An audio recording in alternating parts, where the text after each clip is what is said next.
maupun kemajuan ilmu pengetahuan, yaitu 1. Ilmu sejarah, yang kedua ilmu kedokteran, yang ketiga ilmu seni rupa, dan yang terakhir seni bangunan dan arsitektur. Yang pertama adalah ilmu sejarah. Ilmu sejarah mulai dikembangkan sejak masa pemerintahan Muawiyah bin Abu Sufyan.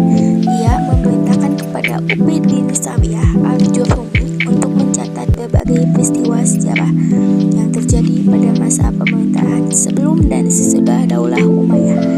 Ia berhasil menulis sejarah masa lalu dan masa Daulah Umayyah dalam sebuah karya monumental, yaitu Kitab Al-Mulk wal Akhbar al-Madi, atau buku catatan sejarah raja-raja masa lalu. Selain Ubaid al-Jurhumi, terdapat sejarawan lain bernama Subara Abdi yang menulis Kitabul Asma.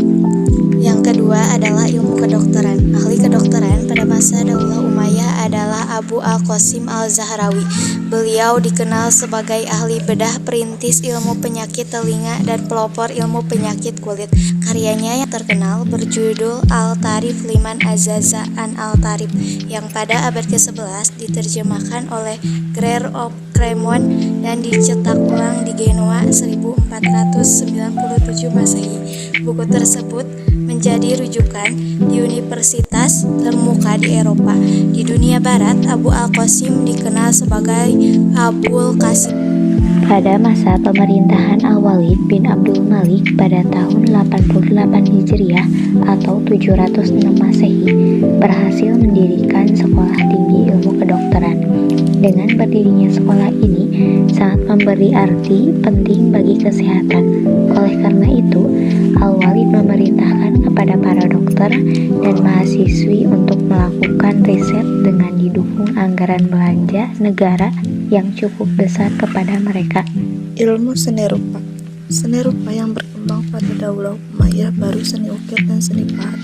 Seni ukir yang berpengaruh pesat pada penggunaan hati Arab atau kaligrafi sebagai motif ukiran. Banyak ayat Al-Quran, hadis, dan rangkuman syair yang dipahat dan diukir pada tembok bangunan masjid, istana, dan gedung-gedung. Kemajuan seni rupa itu dapat dilihat pada dinding kusir Amrah dan istana Mungil Amrah. Bangunan ini merupakan sebuah istana musim panas yang terletak di pegunungan sebelah timur Laut Mati sekitar 50 mil dari kota Amman, Yordania. Istana itu dibangun oleh Khalifah Al-Walid bin Abdul Malik. Secara spesial dirancang untuk tempat peristirahatan pada musim panas dan waktu berburu, sehingga tempat tersebut dikenal dengan istana berburu. Yang keempat, seni bangunan dan arsitektur. Selain seni rupa, para khalifah Daulah Umayyah juga menyukai seni bangunan atau arsitektur. Mereka mencurahkan perhatian demi kemajuan seni bangunan ini.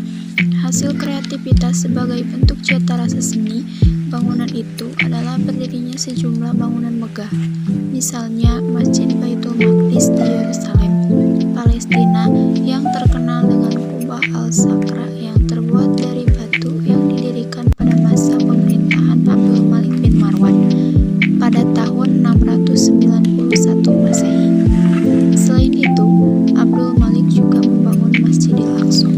Seni bangunan juga ditunjukkan Al-Walid bin Abdul Aziz yang membangun Masjid Umawi di Damaskus.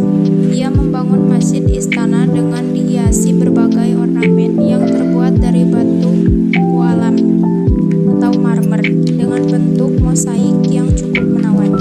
Kesimpulan yang dapat kita ambil dari pembahasan kali ini adalah menjadi salah satu dorongan atau motivasi bagi umat Islam untuk mengembangkan ilmu pengetahuan agar menjadi lebih maju. Bani Umayyah memberikan banyak sumbangsi terhadap perkembangan ilmu pengetahuan pada masa sekarang. Kadang bikin aku kesal, tiba-tiba